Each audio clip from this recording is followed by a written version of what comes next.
Okay, time now for our daily fact-checking segment in association with the France 24 Observers. I'm joined by James Creedon. Hello, James. Hi, Tom. Let us begin with the story of a sniper in Ukraine who was reportedly killed, but it turns out that our journalists have managed to speak to him, so he isn't dead. Unless they're, communicating via, I don't know, some sort of spiritual stuff, talking to ghosts, but they're not. We're in the business of facts here and material communications. This is a gent called Wali, W-A-L-I. That's not his real name. It's the name he's going by. He's an elite sniper, formerly for the Canadian Armed Forces.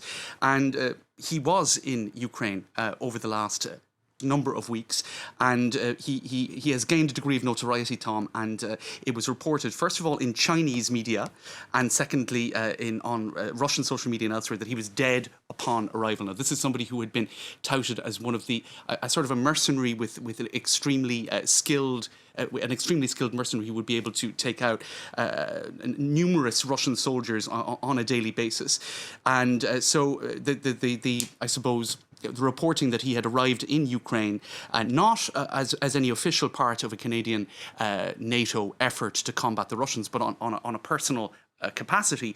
This is something that a lot of internet users were curious about, given these reports that he had died almost immediately upon arrival. Well, as I said, our reporters, our journalists here, managed to speak to him, and other media have also managed to speak to him as well. I think we might have a small audio clip here of the supposedly deceased Wali.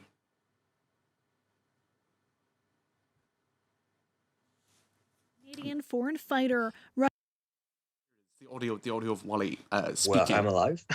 That's what I'm saying, and I pretty much was the last person to learn about my death.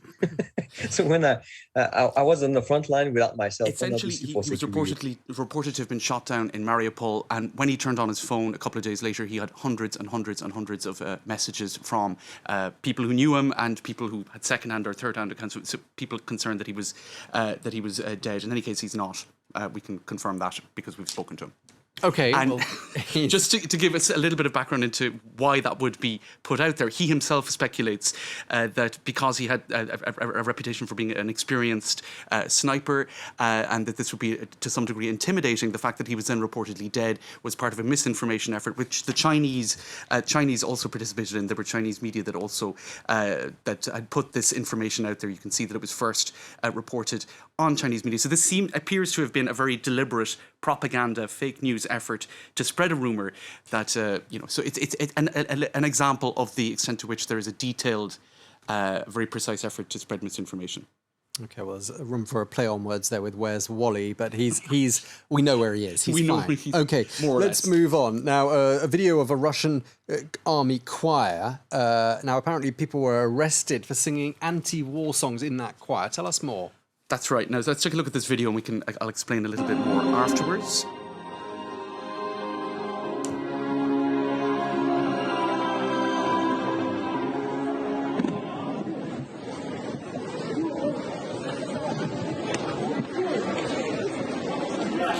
So you can see there images of what is still known as the Red Army Choir, a Russian army choir. They were singing what was reported in tweets across several Facebook pages and elsewhere as being sort of anti-war songs, and then it appears that they were arrested in those images there. Now, these images actually date back some considerable time before the current conflict.